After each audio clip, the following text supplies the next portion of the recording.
STEM Day started from, I believe, my previous activities in the sciences. In prior years, I have attended a great number of science conferences and meetings. I've taken students to NASA, to the government labs, other government labs. And as such, I always have a notion that our students need to be exposed. Faculty need to be engaged and involved. I even attended, when I lived in North Carolina, I was working as a faculty member there. I attended what was called Dynamic Days at the University of North Carolina. And that was an excellent experience for me. We met strongly for that one day. And it happens to be, on theory, we are solving certain kinds of differential equations. But nevertheless, it was a full day of activities and called Dynamic Days for obvious reasons. It was solving motion problems. So I think with that, somewhere in the fall of 2006, it occurred to me that we need something for our students here where they could showcase their research, their senior projects, their created work in the sciences. And therefore, then, somewhere before Thanksgiving, 2006, it occurred to me, and once it occurred, I knew I had to tell somebody about it, as I've said many times before. And so this is a school-wide idea. I said, okay, tell the provost. Provost at that time was Dr. Beverly Edmond. So I called her office and got a time that I can come see the provost in Patton Hall. In a few days, I arrived at the provost's office and sat in a chair in front of her. She's busy doing what she has to do. And I settled in the chair and I thought, I'm going to tell her two things that I want. And hopefully I can get one of the two. That's exactly the way it occurred. So Dr. Edmond finally gave me her attention, and we exchanged pleasantries and blah, blah, blah, and blah, blah, blah. And so I told Dr. Edmond that I have two ideas that I think will benefit the entire university, and I want to share them with you. So I started with the other idea first. I told her that I think we need to have a center or an established organization for faculty to go and continue their growth, their teaching experience. So need to be a center of teaching and learning on this campus. I told her that. And then secondly, I told her that I have an idea that we need a campus-wide organization called STEM Day. And this will be an event yearly. And students will get a chance to showcase by way of posters their research work.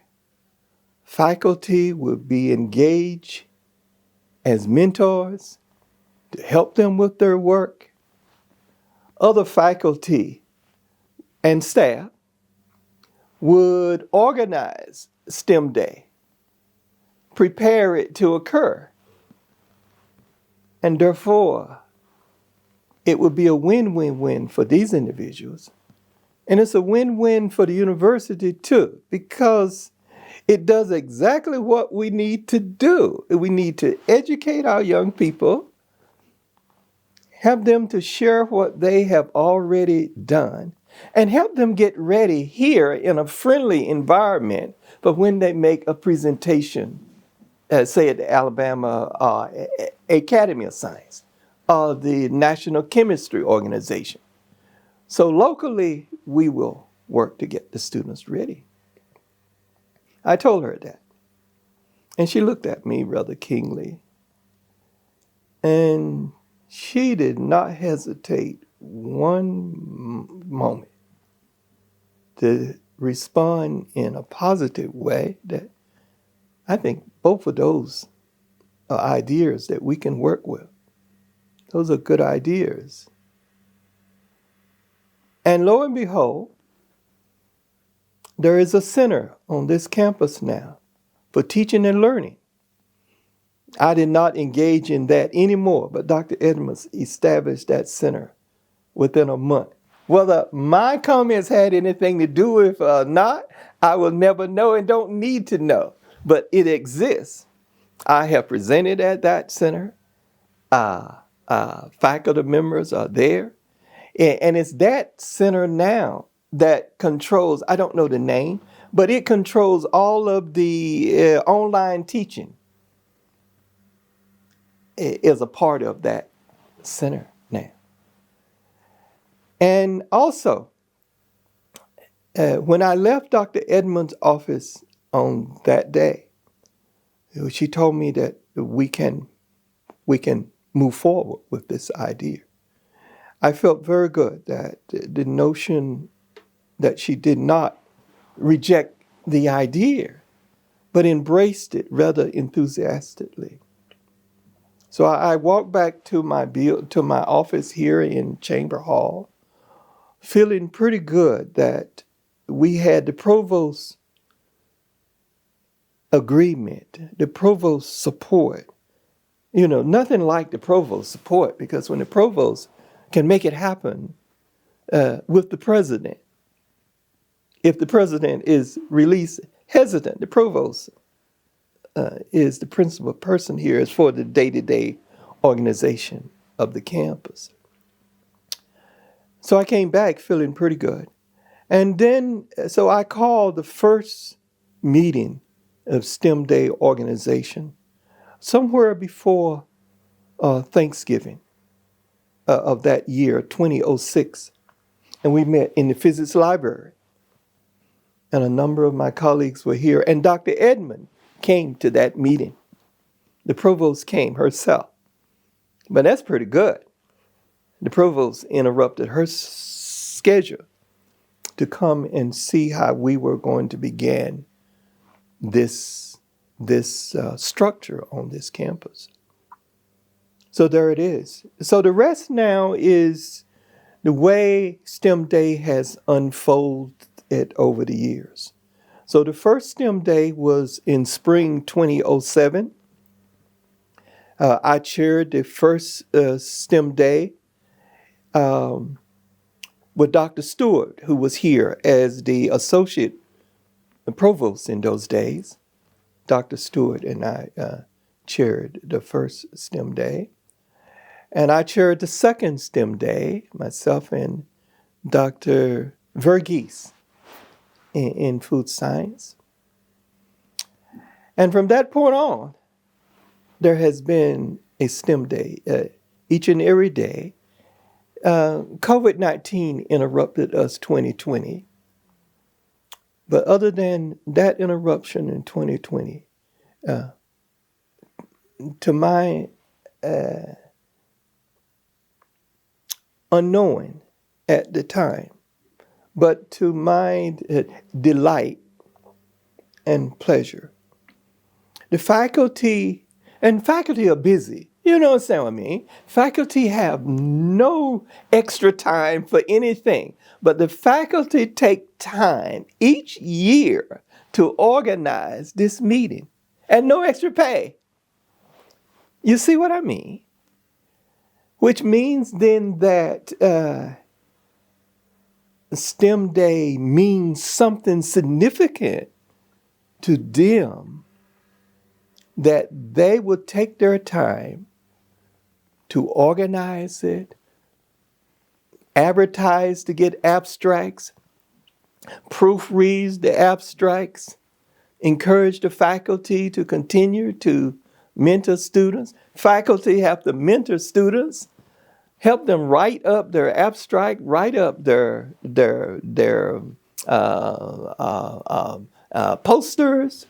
And now we'll also add it in. There are platform presentations as well. I could not have wished for anything better in 2006 than what has occurred for this organization. From what has occurred over the last many years of STEM Day, approaching 20 years now, from what has occurred, I can only see STEM Day being at least as effective as it is, if not even greater. Those are my thoughts. I never thought for sure that faculty would be so engaged that they willingly do this each year. Okay? That's not an easy task. And now staff is even involved. Staff is involved. And so the university embrace STEM Day. It is a part of the university now. So it has left me. STEM Day is not about me as far as I'm concerned now. This is Alabama A&M's program. And how long it stays or how long it continues here is determined by Alabama A&M University. Its faculty, its students, its staff, and of course, the administration. My hopes are that even after I'm long gone, my grandchildren will come and see STEM Day at Alabama A&M University. Why not? 20 years from now, 40 years from now, 50 years from now, why not? If it's an effective program today, and we have STEM Day coming up in 2 weeks or so, then I think it will be an effective program 50 years from now. So therefore, my answer is couched in my feeling about the way people come together to make it happen presently. I have no reason to think that they wouldn't do that in the future. I never thought it would happen that way. But now that it has validated for me that there's value in it beyond what I could have anticipated in 2006. There's value added, and it is, I think, worthwhile for the overall university. I stand by my statements that I made to Dr. Edmond on that infamous day when I sat before her, got an audience from her, got her attention, and told her about 2 ideas. I told her 2 because I didn't want to get totally rejected on the main one. I said, let me tell her 2. So I gave her 2. Lo and behold, she accepted both. And she made both happen. I'm just a faculty member here in physics. And I've enjoyed my time here at Alabama A&M. I was very happy as working as dean here in the School of Arts and Sciences. That was very valuable. I am now a seasoned professor here. The chairperson in physics is one of my former students. My colleagues are outstanding people here in physics. The whole university has great people. The administration of Dr. Wims, all these people do great things. I see Alabama A&M University growing the same way I see STEM Day growing. I see STEM Day as just a small manifestation of the greatness of Alabama A&M University.